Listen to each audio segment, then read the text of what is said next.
Coucou, nous nous retrouvons aujourd'hui pour une nouvelle astuce cuisine. Donc aujourd'hui je vais vous montrer mon astuce pour battre ma pâte de beignet assez rapidement. Donc on connaît la méthode traditionnelle qui est de battre avec les mains pendant environ 10 à 15 minutes. Donc moi je vais vous montrer mon astuce aujourd'hui qui sera mon batteur. Donc je vais prendre un batteur de cuisine normal. Je ne vais pas utiliser ce type de lame-ci pour ma pâte de beignet. Donc en fait, je ne vais pas utiliser cette partie-ci de mon batteur. Je vais plutôt utiliser celle-ci.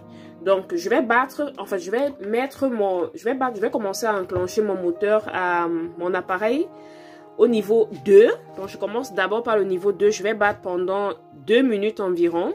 Et ensuite je vais passer au niveau 5 pour battre encore pendant 8 minutes. Donc au total ça fera 10 minutes. Et après ces 10 minutes-là, nous allons observer des bulles qui vont se former au niveau de la pâte.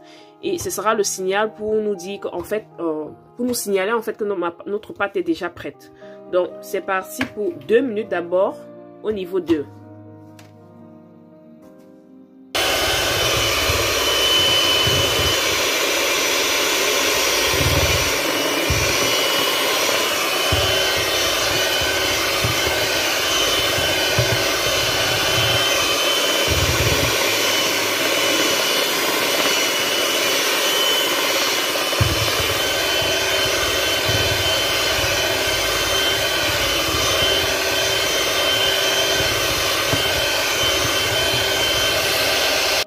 Donc là, nous nous retrouvons après 2 minutes. Vous allez constater que la texture de ma pâte a vraiment changé. Elle est plus lisse.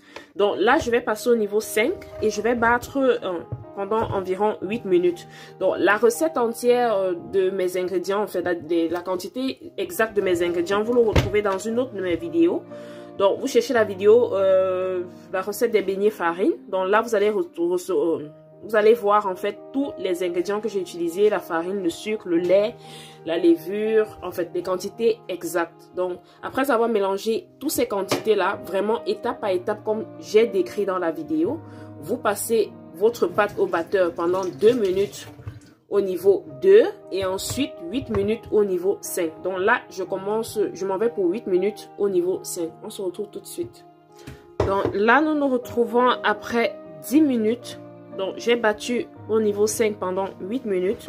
Donc, vous allez constater l'apparition des petites bulles sur ma pâte. Donc, vraiment, c'est le signal pour arrêter de battre. Donc, notre pâte est déjà prête. Donc, on peut plastifier et mettre notre pâte au four, dans un four éteint ou bien dans un endroit complètement hermétiquement fermé.